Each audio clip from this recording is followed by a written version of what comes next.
नमो नमः। एक बार हम फिर से हाजिर हैं एक नई वीडियो के साथ। आज की हमारी वीडियो का विषय है निरुक्त, जिसको अक्सर हम हिंदी निरुक्त भी कहते हैं। आचार्य यास्क द्वारा रचित जो हमारा निरुक्त है, उसको आज उसकी जो व्याख्या है उसको सरल शब्दों में समझने की व्याख्या कोशिश करेंगे। ये तो हम अपनी आज की वीडियो प्रारंभ करते हैं। हम अपनी वीडियो में प्रथम पाद पढ़ेंगे। चलिए तो शुरू करते हैं। हमारे मूल ग्रंथ जो है उससे ये हमारा वर्णित है। मूल ग्रंथ से हमें किस प्रकार वर्णित है? मूल ग्रंथ का जो प्रारंभ होता है वो इन शब्दों से होता है कि समामनायः समामनातः स व्याख्यातव्य तम इम समामनायम निघंटवा इत्याचेत। अर्थात समामनायः वैदिक शब्दों का जो संग्रह है, समामनात संग्रहित हो चुका है। से व्याख्यातव्य अब हम उसकी व्याख्या करेंगे। तम इम समामनायम निघंटवा इत्याउच्चेत। इस संग्रह को किसको इस संग्रह को जो हमारा निरुक्त है, निघंटु है जिसको कहा गया है, वो जो संग्रह है उसको निघंटु क्या कहते हैं? निघंटु कहते हैं। देखिए, वैदिक शब्दों का जो संग्रह है वह बन चुका है। अब हम उसकी व्याख्या करेंगे और इस संग्रह को क्या निघंटु कहते हैं। आगे देखते हैं। अब जो मेन इंपॉर्टेंट आता है वह है निरुक्त में क्या है? चार विभाग बताए गए हैं। किसके? शब्द के 4 विभाग बताए गए हैं। उनमें से कौन से हैं वो? तद यानी चत्वारि पद जातानि नामाख्यात च उपसर्ग निपाताश्च तानि मानि संभवन्ति। अर्थात तो जो 4 प्रकार प्रसिद्ध हैं, जो 4 प्रसिद्ध हैं किसके? शब्द के जो 4 पद प्रसिद्ध हैं वो कौन कौन से हैं? नाम, आख्यात, उपसर्ग और निपात। ये जो 4 हैं ये प्रसिद्ध हैं। और ये क्या है? शब्दों के 4 विभाग या फिर शब्दों के जो 4 पद बताए गए हैं वो कौन से बताए गए हैं? ये सब कौन? नाम, आख्यात, उपसर्ग, निपात। इस पर नॉर्मली एक लॉन्ग क्वेश्चन भी पूछ लिया जाता है अगर हम एमए की बात करें कि निघंटु में जो 4 शब्दों के प्रकार बताए गए हैं वो कौन से हैं। और यदि आप प्रतियोगी परीक्षाओं की तैयारी कर रहे हैं तो उसमें पूछा जाता है कि वो इनमें से जो प्रस्तुत 4 दिए गए इनमें से कौन सा नहीं है या फिर उनका क्रम क्या है। तो आप क्रम से याद रखेंगे तो ज़्यादा अच्छा होगा। नाम, आख्यात, उपसर्ग और निपात। अब देखते हैं हम एक एक को कि कौन कौन क्या है। सबसे पहले देखते हैं नाम और आख्यात। सबसे पहले नाम था, अब देखते हैं नाम और आख्यात को कि नाम और आख्यात क्या है। तत्रैन नामाख्यातुर लक्षण प्रदर्शयन्ति। अब हम किसका? नाम और आख्यात का लक्षण प्रदर्शित करते हैं। भाव प्रधानम आख्यायतम। भाव प्रधान जो है वो क्या है? आख्यात है। और सत्व प्रधानानि नामानि, जो सत्व प्रधान है वो नाम है। अगर इधर अनुवाद देखें इसका, उन 4 प्रकार के पदों में से नाम और आख्यात की परिभाषा इस प्रकार है। जिनमें भावों की प्रधानता होती है, भाव से तात्पर्य है क्रिया। जिनमें भावों की प्रधानता होती है उसको आख्यात कहते हैं और जिनमें सत्व की प्रधानता होती है उसको नाम कहते हैं। अब हम देखते हैं नाम, आखिरकार नाम क्या है। यदि हम इसको देखें तो देखिए इस प्रकार भी देख सकते हैं। सबसे पहले आता है हमारा नाम। नाम हमने अभी पढ़ा, नाम क्या था? सत्व प्रधानानि नामानि। अर्थात जो सत्व प्रधान है वो नाम है। जिसमें सत्व अर्थात द्रव्य की प्रधानता हो वे नाम कहलाते हैं। सभी नामों के मूल में आख्यात धातु ही विद्यमान रहती है। ऐसा प्राय सभी नैरुक्त का मतलब होता है जो निरुक्त के व्याकरणिक हैं, अर्थात व्याकरण आचार्य हैं निरुक्त के, वो मानते हैं। कैसा मानते हैं? कि जो नाम है उसमें आख्यात विद्यमान रहता है। नाम शब्दों की प्रत्यय प्रधानता के कारण ही विद्वकारन ने नाम शब्दों के स्वरूप को कुछ इस प्रकार प्रदर्शित किया है। किस प्रकार कहा है उन्होंने? इस प्रकार कहा है, जिस शब्द के उच्चारण करने से द्रव्य की प्रधान रूप से प्रतीति हो उसे व्याकरण में विद्वान लोग नाम कहते हैं। ये क्या हुआ हमारा भाई? जिस शब्द के उच्चारण में द्रव्य की प्रधानता की प्रतीति होती है उसे विद्वान लोग क्या कहते हैं? वो नाम है। इस प्रकार जिस शब्द से विभिन्न विभिन्न अर्थों में 8 विभक्तियां प्रयुक्त होती हैं, तात्पर्य है जैसे कि हम कह सकते हैं कि जो देखिए इस प्रकार आगे देखते हैं। आगे आप उदाहरण से समझ जाएंगे कि किस प्रकार 8 विभक्तियां यूज हुई हैं। उसको वचन और लिंग की दृष्टि में अंतर पाया जाता है, उसको आचार्य नाम पाते हैं। देखिए कुछ इस तरह देख सकते हैं हम कि देखिए कुछ हेतु दिए जा सकते हैं। कैसे? हेतु कारण देवदत्त आदि नाम शब्द का उच्चारण होने पर देवदत्त आदि द्रव्य ही प्रधान रूप से बोधक होता है, क्योंकि देवदत्त द्रव्य तो है, निश्चय यह शब्द से हो जाता है, परंतु वह क्या करता है, पढ़ता है, सोता है, खाता है, इन क्रियाओं का निश्चय नहीं हो पाता। अब देखिए हम कहते हैं देवदत्त है, देवदत्त तो एक हो गया, देवदत्त हमारा क्या है, नाम है, परंतु वो क्या कर रहा है, क्या नहीं कर रहा है, तो इसकी प्रधानता हमें नहीं पता चलती है। ये हमें आख्यात से पता चलेगा कि आखिरकार देवदत्त कर क्या रहा है। हमने परिभाषा भी देखी थी, क्या थी, सत्व प्रधानानि नामानि। अब हम पढ़ते हैं आख्यात क्या है। सरल शब्दों में यदि देखें तो आख्यात क्या होते हैं? जिन पदों में भाव क्रिया की प्रधानता हो वह आख्यात है। और आख्यात की प्रधानता इसलिए भी है, एक आख्यात धातु से अनेक नाम पद निष्पन्न होते हैं। क्या? सिर्फ एक आख्यात से कितने नाम पद निष्पन्न होते हैं? अनेक। भाव प्रधान शब्दों में बहुव्रीहि समास होता है। भाव शब्दों के अर्थ अनेक हैं, परंतु यहाँ इसका अभिप्राय साध्य प्रधान क्रिया से है। जिन पदार्थों के अंत में क्या होती है, क्या कह रहे हैं वो, कि जिन पदार्थों के साध्य भाव क्रिया की प्रधानता हो वे आख्यात हैं। देखिए अगर हम इसका उदाहरण देखें, देखिए पचती व्रजति, ये क्या है हमारे, जैसे कि ये हो गया पचती व्रजति, ये सब हमारे क्या है, ये सब हमारे आख्यात कहे गए हैं। भाव प्रधान हमने अभी पढ़ा है। देखिए अगर हम क्वेश्चन करेंगे कि देवदत्त किम करोति, देवदत्त क्या करता है, हमें नहीं पता चलेगा क्या कर रहा है। इस रूप में किसी भी क्या होगा, इस रूप में किसी क्रिया के विषय में प्रश्न किया जाता है, तब उसका उत्तर मिलता है पठती। तो ये हमारी क्या हुई, आख्यात। जैसे किसी आख्यात शब्द द्वारा ही प्रयोग किया जाता है, नाम शब्द द्वारा नहीं। हम अगर पूछें कि देवदत्त क्या करता है, तो देवदत्त तो नाम हो गया, परंतु क्या करता है, जो उत्तर दिया जाएगा वो किस में दिया जाएगा, आख्यात में, कि देवदत्त पढ़ता है, अर्थात वो पढ़ रहा है। अब देखते हैं, हमने भी देखा है कि क्या भाव प्रधान जो है वो क्या है, आख्यात है। अब एक प्रश्न उठता है कि भाव क्या है। भाव हमने देख लिया क्रिया है, परंतु किस प्रकार की क्रिया है। अगर हम निरुक्त में देखें तो निरुक्त में 6 क्रियाएं बताई गई हैं। निरुक्त में कितनी क्रियाएं बताई गई हैं? निरुक्त में जो भाव हैं वो 6 प्रकार की हैं। कौन कौन से हैं? उत्पन्न होना, क्या है, जायते, प्रवर्तित होना, बढ़ना, घटना, नष्ट होना, यह क्या है, वाषाणी का मत है। वाषाणी एक आचार्य है, उनका मत है कि क्या है, भाव जो है वो 6 प्रकार के हैं। देखते हैं, देखिए सबसे पहला जो है हमारा जायते। जायते उत्पन्न होना, जायते का अर्थ है हमारा उत्पन्न होना। बीज से जब अंकुर निकलता है तब वह कहा जाता है कि अंकुर पैदा हुआ। यद्यपि पैदा होने के साथ साथ होना रूप क्रिया है, यह भाव विकार भी है, परंतु यहाँ जायते शब्द उत्पन्न होने रूप भाव विकार को ही कहता है। जाए तो जो है वो किसको कह रहा है, उत्पन्न होने को ही कह रहा है। होना रूप भाव विकार को नहीं कहता, न उस भाव का प्रतिषेध करता है। क्या कहना चाह रहे हैं इनका ये, इसीलिए नहीं कि जायते का अर्थ केवल होना ना होकर उत्पन्न होना अर्थ है, इसीलिए निषेध किया गया है कि उत्पन्न होना ही हमारे इसका क्या होगा, जायते के लिए। अंकुर उत्पन्न हुआ के लिए हम क्या यूज करेंगे, जायते। अब आता है हमारा दूसरा जो भाव है वो है अस्ति।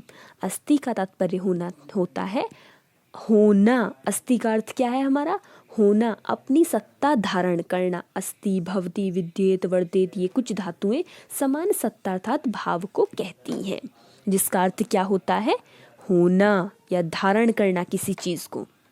आगे देखें, विपरिणते। विपरिणते इसका अभिप्राय है परिवर्तन। यहाँ परिवर्तन का अभिप्राय वह सामान्य है। क्या सामान्य है, सामान्य विकार है जिसमें वस्तु अपने मौलिक धर्म तत्व या स्वभाव से रहित नहीं होता। जैसे मानव शरीर में विविध परिवर्तन हो सकते हैं, परंतु शरीर के स्वभाव में कोई परिवर्तन नहीं होता। क्या कहने का तात्पर्य है कि परिवर्तन से तात्पर्य है कि जिसमें परिवर्तन हो सकते हैं, परंतु कुछ ऐसी चीजें होती हैं जिनमें परिवर्तन नहीं होते। एक हम इम्पोर्टेंट चीज ये भी देख लेते हैं कि निरुक्त का मुख्य उद्देश्य क्या है, मंत्रों तथा मंत्रागत पदों का देखिए निरुक्त का अगर हम मुख्य उद्देश्य देखें, भावों के बीच में आ रहा है हमारा, लेकिन हम एक बार फिर से देख लेते हैं कि अगर कोई पूछे कि निरुक्त का मुख्य उद्देश्य क्या है, तो मंत्रों एवं मंत्रागत पदों के अर्थों का ज्ञान हमारा क्या है, निरुक्त का मुख्य उद्देश्य। अब जब हम इसमें आ गए तो एक और देख लेते हैं, ऊपर ही था हमारा ये आता है हमारा कि निरुक्त के कितने अध्याय हैं, तो ये याद रखना है हमें, निघंटु के 5 अध्याय होते हैं। प्रथम 3 जो है हमारे, प्रथम जो 3 पद हैं उनको क्या कहते हैं, निघंटु कांड, और 3 के बाद जो है हमारे 3 के बाद जो अगले 3 हैं उन्हें कहते हैं निगम कांड। देखिए पहला दूसरा तीसरा कहलाएंगे क्या, निघंटु, उसके बाद चौथा पांचवा छठा क्या कहलाएंगे, नेगम, और 6 के बाद जो आगे के हैं 12 तक, 7 से 12 तक, वो हमारे दैवत कांड कहलाते हैं। ठीक है, हमारे क्या कहलाएंगे, दैवत कांड कहलाएंगे। इस पंचम पे मत जाइएगा, इसके है चतुर्थ से आगे के, ये हमारा यहाँ से देखिएगा, प्रथम 3 हमारे निघंटु कहलाएंगे, उसके बाद के 3 नैगम कहलाएंगे, और उसके बाद के जो बाकी के जितने भी बच्चे हुए हैं 12 तक, वो दैवत कांड कहलाते हैं। अब हम वापिस आते हैं अपने भाव पर।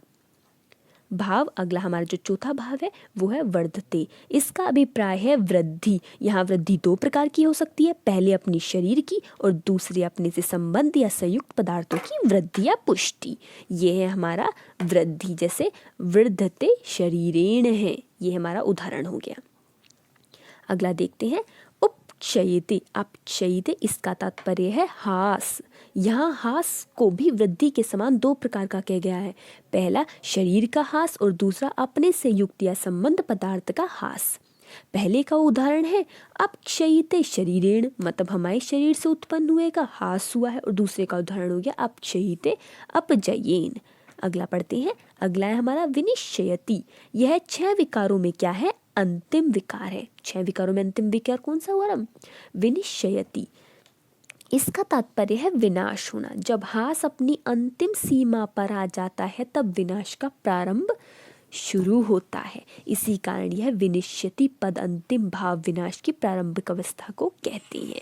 इस प्रकार हमारे 6 के 6 जो भाव थे वो हो गए। अब आप समझे होंगे कि भाव प्रधान जो होता है वो कौन होता है, आख्यात, और भाव कौन से, ये जो 6 भाव है इनमें प्रधान जो है वो आख्यात होता है। अभी हम एक इंपॉर्टेंट सा क्वेश्चन देख लेते हैं। इंपॉर्टेंट सा क्वेश्चन क्या है हमारा, संस्कृत व्याकरण के प्राचीन आचार्य कौन कहे जाते हैं, शांकटायन। अगर आए शांकटायन कौन है, तो वो संस्कृत व्याकरण के प्राचीन आचार्य है। निरुक्त के प्राचीन आचार्य कौन है, गागर्य, और जो निरुक्त है वो किसकी रचना है, यास्काचार्य की। अब देखते हैं, हमने नाम देखा, हमने आख्यात देखा, अब पढ़ते हैं उपसर्ग की। उपसर्ग किसे कहते हैं, उपसर्ग क्या है हमारा। उपसर्ग के विषय में 2 मत हैं। पहला मत शांकटायन का है, और उनका क्या विचार है, वो कहते हैं कि उपसर्ग सदा ही नाम अथवा आख्यात पदों के साथ संबंध होकर ही प्रकाश किए जाते हैं। प्रकाशन अर्थात वो प्रयुक्त किए जाते हैं, कभी भी वो स्वतंत्र नहीं प्रयुक्त किए जाते। उपसर्ग जो है वो नाम या फिर किसी और शब्द के आख्यात जो है उनके साथ ही प्रयुक्त किए जाएंगे, वो स्वतंत्र नहीं प्रयुक्त किए जाएंगे, किसी विशिष्ट अर्थ का प्रकाशन नहीं करते हैं। कौन, उपसर्ग किसी भी विशिष्ट अर्थ का प्रकाशन नहीं करते हैं। अतः यह मानना चाहिए कि उपसर्ग जिन नाम का आख्यात पदों के साथ प्रयुक्त होते हैं उन्हीं अर्थों को द्योतित करते हैं। कहने का तात्पर्य इनका ये है कि वो स्वयं किसी ऐसे अर्थ का कथन नहीं करते जो नाम या आख्यात पदों के अर्थ से भिन्न हो। उपसर्ग के प्रयुक्त होने या ना होकर नाम का ही तिङंत पद होते हैं। उपसर्ग क्या कहने हैं कि उपसर्ग स्वयं स्वतंत्र नहीं है, वो नाम और आख्यात से ही संबंध रखते हैं। अर्थात उपसर्ग तो केवल अर्थों के द्योतक मात्र है। द्योतक मतलब देखिए उदाहरण समझने की कोशिश कीजिए। जैसे घर में सारे सामान विद्यमान होने पर भी अंधकार के कारण दिखाई नहीं देते हैं। अब आप लाइट बंद कर दीजिए, सारे सामान वहीं अपनी अपनी जगह उपस्थित होंगे लेकिन वो दिखाई नहीं देंगे। बट दीपक जल जाने पर, दीपक या अपनी लाइट ऑन कर लेंगे आप, वो सब दिखाई देते हैं। यहाँ उसी प्रकार दीपक उन सब वस्तुओं को प्रकाशित मात्र करता है, लाने वाला नहीं होता। वो ऑलरेडी वहाँ कमरे में उपस्थित है, लाया नहीं है, लेकिन उसने प्रकाश से उन्हें दिखा दिया है। उसी प्रकार वो कह रहे हैं कि उपसर्ग भी केवल उनको दिखाने वाले होते हैं, मतलब जो शब्द हैं उनको प्रकाशित करते हैं, उनके अर्थों को, वो उनको उत्पन्न करने वाले नहीं होते। दूसरे मत में क्या कह रहे हैं, जो निरुक्त आचार्य गागर्य हैं उन्होंने यह निश्चित किया है कि उपसर्ग भी नाम और आख्यात के समान पद है, अर्थात उनका भी अपना अपना क्या है, अपना अपना विविध अर्थ होता है, वो द्योतक नहीं है। जो हमारे आचार्य थे एक, उन्होंने क्या कहा, कौन से आचार्य थे इन्होंने कहा है, वो है शांकटायन। जो शांकटायन आचार्य हैं उन्होंने क्या कहा कि उपसर्ग स्वतंत्र नहीं है, वो परतंत्र है, अर्थात वो नाम और आख्यात के बिना कुछ नहीं कर सकते। जबकि जो निरुक्त के आचार्य हैं गागर्य, उन्होंने उनका क्या मत है कि जो उपसर्ग है वो प्रकाशक नहीं है, उनका स्वयं का भी क्या होता है, विविध अर्थ होता है। क्या कहना चाह रहे हैं वो कि उपसर्ग स्वभावतः ऐसे अर्थों के वाचक होते हैं जो नाम या आख्यात पदों के ही अर्थों के में विकार पैदा कर देते हैं। तात्पर्य क्या है, वो नाम और आख्यात में ही एक अलग अर्थ उत्पन्न करते हैं। जो नाम तथा आख्यात पदों से उपसर्ग के संयोग से ये अर्थ की भिन्नता आती है, और उपसर्ग के हट जाने पर जो अर्थ की भिन्नता समाप्त हो जाती है, उससे अन्य व्यतिरेक के नियम के अनुसार उपसर्ग का ही अर्थ मानना चाहिए। उनके कहने का तात्पर्य क्या है कि भाई उसमें जो अर्थ की भिन्नता आई है वो उन उपसर्ग के कारण ही आई है। इस प्रकार जो वो है, कौन है, उपसर्ग है, वो भी स्वतंत्र है। एक इम्पोर्टेंट सा क्वेश्चन और देख लेते हैं कि निरुक्त शास्त्र के बिना वैदिक पदों का विभाग करना असंभव है। अगर निरुक्त नहीं होगा तो हम जो वैदिक शब्द हैं उनको ना तो उनका विभाग कर सकते हैं कि भाई कौन से शब्द किस प्रकार के और कौन से किस प्रकार के हैं, कौन से उच्चैर्दात हैं नुच्चैर्दात है, ये नहीं कर सकते हैं। तो इसीलिए हमें वैदिक शब्दों की अर्थ ज्ञान की प्राप्ति के लिए भी और उनका विभाग करने के लिए भी निरुक्त की आवश्यकता होती है। इस प्रकार एक क्वेश्चन ये पूछ लिया जाता है कि भाई वो कौन है जिन्होंने, कौन से आचार्य हैं जिन्होंने जो उपसर्ग है उनको परतंत्र कहा है, स्वतंत्र नहीं कहा है, तो वो कौन थे हमारे, वेरी गुड, शांकटायन। और अगर हम देखे जाएं गागर्य के अनुसार क्या है, शब्द उपसर्ग स्वतंत्र है या परतंत्र है, तो उनके अनुसार वो स्वतंत्र है। उपसर्ग के कुछ प्रधान अर्थ हैं, जो हमारे गागर्य हैं उन्होंने क्या कहा है, उपसर्ग के प्रधान अर्थ हैं, जैसे कि आ का अर्थ होता है इधर के अर्थ में, प्र से होता है हमारा प्र और परा उधर, आ इधर, प्र और परा उधर। अति तथा सु आदर तथा सम्मान के लिए होता है, जैसे सुपुत्र, सम्मान दे रहे हैं हम पुत्र को, सुपुत्र, और सुराज्य, ये सब निर तथा दुर अनादर के लिए होते हैं। और सम एकत्व अर्थ को करता है, परि चारों तरफ, परि हम उसमें भी पढ़ते हैं, किसमें, जो हमारे वो आती हैं विभक्तियाँ, तो उसमें आता है हमारी प्रथम विभक्ति, प्रथम कारक होता है हमारा ये परि चारों तरफ होने के लिए, और अधि ऊपर ऐश्वर्य को कहता है। अभी सामुख्य, प्रति का मतलब होता है पीछे। ये हमारी इन्होंने क्या बताए हैं, गागर्य जो है उनके अनुसार उपसर्ग का भी कुछ अलग अलग प्रधान अर्थ होता है, उन्हीं को उन्होंने बताया है। अब हम पढ़ते हैं हमारा अंतिम जो था निपात। हमने नाम पढ़ा, नाम क्या था, सत्व प्रधानानि नामानि। आख्यात क्या था हमारा, भाव प्रधानानि नाम आख्यात, भाव प्रधान आख्यात। अगला पढ़ा हमने उपसर्ग, उपसर्ग किस प्रकार के होते हैं, उन्होंने उपसर्ग को जो शांकटायन है उन्होंने अलग बताया और गागर्य अलग। अब हम पढ़ते हैं निरुक्त, निपात कि निपात क्या है। निपात होता है, ये निपात विभिन्न अर्थों में प्रयुक्त होते हैं, कुछ उपमार्थ में, कुछ सामुच्चयिक अर्थ में तथा कुछ निपात पूर्ति के लिए प्रयुक्त होते हैं। निपात समझिए आप कि निपात है क्या। निपात का मतलब है जो आ गिरे, अर्थात जिनकी उत्पत्ति उद्भव का हमें कुछ नहीं पता है, जो कहीं पे प्रयुक्त कर लिए जाते हैं। निपात शब्द की निष्पत्ति नि उपसर्ग पूर्वक पद धातु से होती है।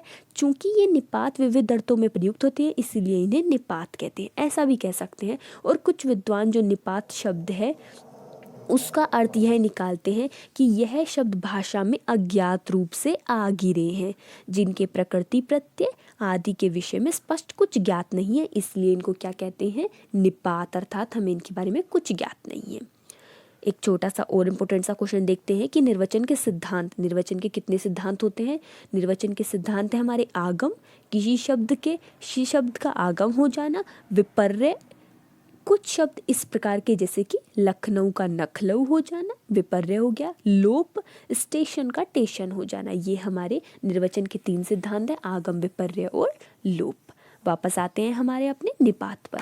निपात में हमारे अनेक प्रकार के निपात बताए उन्होंने। पहला है हमारा उपमार्थक। उपमार्थक निपात क्या होता है? जो उपमा की तरह प्रयोग होते हैं। जैसे कि इन तीन प्रकार के निपातों में से 4 निपात उपमार्थ वाले हैं। क्या क्या? एव। यह निपात भाषा लौकिक, कौन सी भाषा? लौकिक संस्कृत तथा वेद दोनों में उपमार्थ में होते हैं। जैसे अग्निर एव, अग्नि के समान, इंद्र एव, इंद्र के समान। हमने वैदिक मंत्रों में देखा है अग्निरेव, अग्नि के समान, अग्नि, इंद्र एव, इंद्र के समान। तो ये जो हमारा एव है वो क्या है? उपमार्थक निपात है। अगला आता है हमारा न। न, यह न, ये जो हमारा निपात है वो लौकिक संस्कृत में देखें हम तो क्या न निषेध के लिए प्रयुक्त होता है। और अगर वैदिक शब्दों में देखें तो न का मतलब होता है हमारा भी होता है। जैसे कि हम इसमें देखें तो न इंद्र देवम अस्मत्, इंद्र को देव नहीं माना। यहाँ न प्रतिषेध के लिए है। और कई जगह हमारा जो न हो जाता है, जो न है वो वैदिक में किसके लिए प्रयुक्त होता है? हमारा, वो देवता न हमारी रक्षा करें। चित्त, यह निपात अनेक अर्थ वाला है। कौन सा? चित्त। आचार्यशः चिद इदम भूयते, केवल आचार्य ही इस अभिप्राय को बता सकते हैं। ये क्या है हमारा? चित्त। दधि चित्त, दधि के समान। देखिए यहाँ समान अर्थ में हो गया चित्त, और ऊपर चित्त किस में हुआ है? ऊपर चित्त अलग अर्थ में हुआ है। नु, अगला हमारा निपात आया नु। यह निपात भी अनेक अर्थों में होता है। इदम नु करिष्यते, चूंकि इस काम को करेगा। यह है हमारा नु। और नु किसके लिए प्रयोग होता है? कथम नु करिष्यते, अरे वह कैसे करेगा। देखिए नु कितने में आ रहा है? करेगा, वह करेगा। नु कैसे करेगा। और अगला हमारा क्या है? वृक्षस्य नूते पुरुहुते वया, हे बृहस्तुते, वृक्ष की शाखाओं के समान तुम्हारी है पुरुहुत। यहाँ नु का प्रयोग किस में हुआ है? उपमा के रूप में हुआ है। इस प्रकार अगर देखा जाए तो हमारा क्या है? ये था हमारा संपूर्ण प्रथम पाद। किसका? निरुक्त का प्रथम पाद इस प्रकार से संपन्न होता है। निरुक्त के प्रथम पाद में जो इम्पोर्टेंट है वो है हमारे नाम उपसर्ग, नाम आख्यात उपसर्ग निपात। आशा करते हैं आप सभी को अच्छे से समझ में आए होंगे। और जो हमने बीच बीच में क्वेश्चन देखे हैं, जैसे कि संस्कृत के आचार्य, प्राचीन आचार्य कौन है? शांकटायन है। निरुक्त के प्राचीन आचार्य गागर्य है। इस प्रकार हमने अपनी सभी कर लिए हैं। चलिए देखते हैं आपको कितना समझ में आया है। आप बताइए कि वह कौन से आचार्य थे जिन्होंने उपसर्ग को स्वतंत्र माना है। आशा करते हैं आप सही बताएंगे। अगर देखते हैं आप कितना सही बता पाते हैं। अगर आपको याद है तो कमेंट सेक्शन में ज़रूर लिखें। वीडियो देखने के लिए आपका बहुत बहुत धन्यवाद। आशा करते हैं आप सफलता की ओर अग्रसर हों। धन्यवाद।